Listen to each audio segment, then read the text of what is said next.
હાલો, જય શ્રી કૃષ્ણ. મારા કિચનમાં બધાનું હાર્દિક સ્વાગત છે. આજે આપણે મગની દાળનો હેલ્ધી પૌષ્ટિક કુરકરે એવો નાસ્તો બનાવીશું. આ નાસ્તાની રેસીપી તમને ગમે તો મારી ચેનલને લાઈક, શેર ને સબસ્ક્રાઈબ જરૂરથી કરજો. સૌ પ્રથમ મગની દાળ આપણે માપ જોઈ લઈએ. 1 કપ મગની દાળ લીધી છે. એના ચોથા ભાગની દાળ આપણે ફોતરા વિનાની લીધી છે. એને મેં 2 પાણીએ ધોઈ અને કલાક ત્યાં પલાળેલી છે. આપણે જોઈ શકીએ કે નખથી પણ તૂટી જાય છે. 2 દાળને મેં 1 કલાક પહેલાં પલાળેલી છે. ફોતરા વિનાની ચોથા ભાગની અને ફોતરાવાળી મગની 1 કપ. એને આપણે મિક્સર જારમાં આપણે મગની દાળને પીસી લેશું. અડધી મગની દાળ પીસવાની અને અડધી મગની દાળ એમને એમ રાખીશું. એને આપણે આવી રીતે મગની દાળને આપણે પીસી લઈએ. આપણે અહીંયા મિક્સર જારમાં મગની દાળ સરસ પીસી લીધી છે. આપણે હવે એક બાઉલમાં કાઢી લઈએ.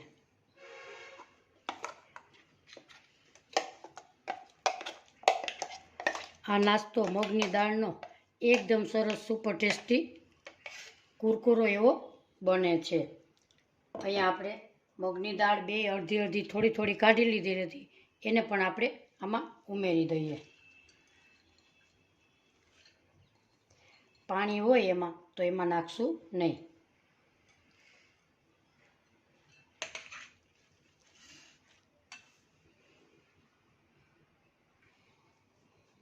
આપણે 1 ડુંગળી નાખીશું, 1 લીલું મરચું નાખીશું, આદુનો કટકો નાખીશું, ધાણા ભાજી નાખીશું અને મીઠા લીમડાના પાન નાખીશું. એને આપણે ચોપ કરી લઈએ. આ બધું આપણે ચોપ કરી લીધું છે. એને મગની દાળની અંદર આપણે ઉમેરી દઈએ.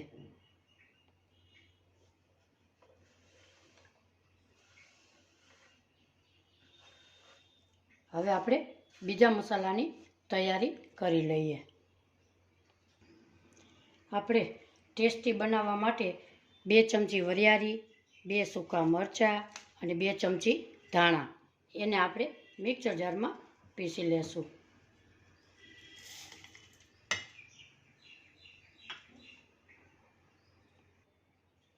અહીંયા આપણે સરસ બારીક એવું પીસી લીધેલું છે.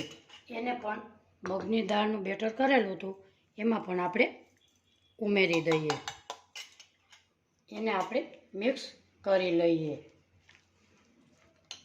એને આપણે સાઈડમાં મૂકી અને એમાં આપણે 2 ગાજર અને 2 બટેટા એને મેં છાલ ઉતારી અને પાણીમાં પલાળ્યા છે. હવે આપણે એને ખમણીની મદદથી ગાજર અને બટેટું એને આપણે આવી રીતે ખમણી લેશું. આવી રીતે આપણે અહીંયા બટેટું અને ગાજર ખમણી લીધા છે. એને પણ આપણે આ બેટરમાં નાખી દઈએ.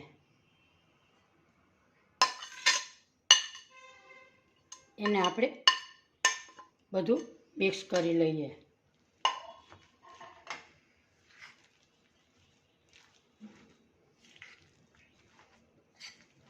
હવે આપણે એમાં મસાલા કરી લઈએ. 1 ચમચી લાલ મરચું પાવડર નાખીશું. થોડીક અડધી ચમચી હિંગ નાખીશું. સ્વાદ પ્રમાણે મીઠું ઉમેરીશું. 1 ચમચી આમચૂર પાવડર નાખીશું. એને આપણે મિક્સ કરી લઈએ.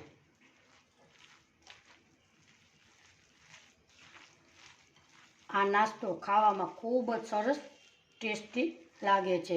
બાળકોને લંચ બોક્સમાં તમે આપી શકો છો. રાતે જમવામાં પણ તમે લઈ શકો છો. આને આપણે મિક્સ કર્યા પછી આવી રીતે આપણે એને ગોળ ગોટા આવી રીતે વારી લેશું અને તેલ ગરમ કરવા મૂકી દઈએ. આપણું તેલ એકદમ સરસ ગરમ થઈ ગયું છે. હાઈ ફ્લેમ ઉપર જ આપણે તળીશું.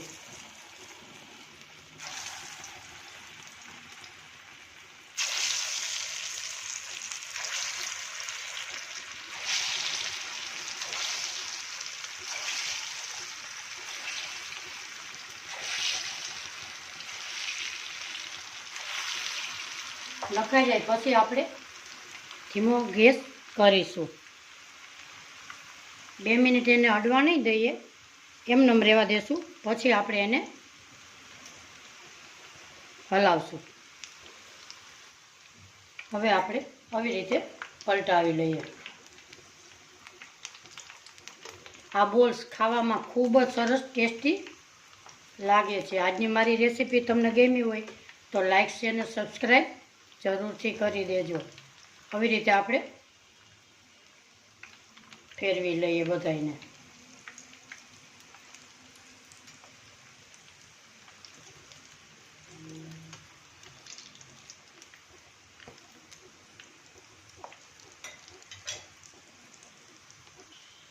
આપણા બોલ સરસ તરાઈ ગયા અને ક્રિસ્પી થઈ ગયા છે. આપણે હવે એને બહાર કાઢી લઈએ.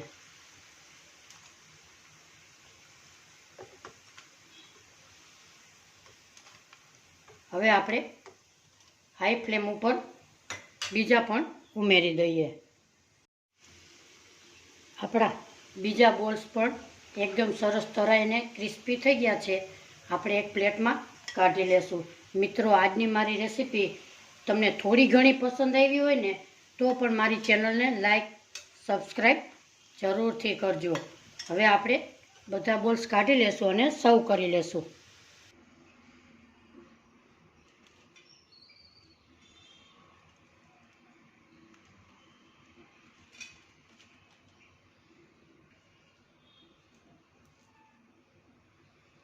આજની રેસીપી મારી તમને કેવી લાગી કોમેન્ટ બોક્સમાં જરૂરથી જણાવજો. ફરી મળીશું એક નવી રેસીપી સાથે. ત્યાં સુધી બધાને મારા જય શ્રી કૃષ્ણ.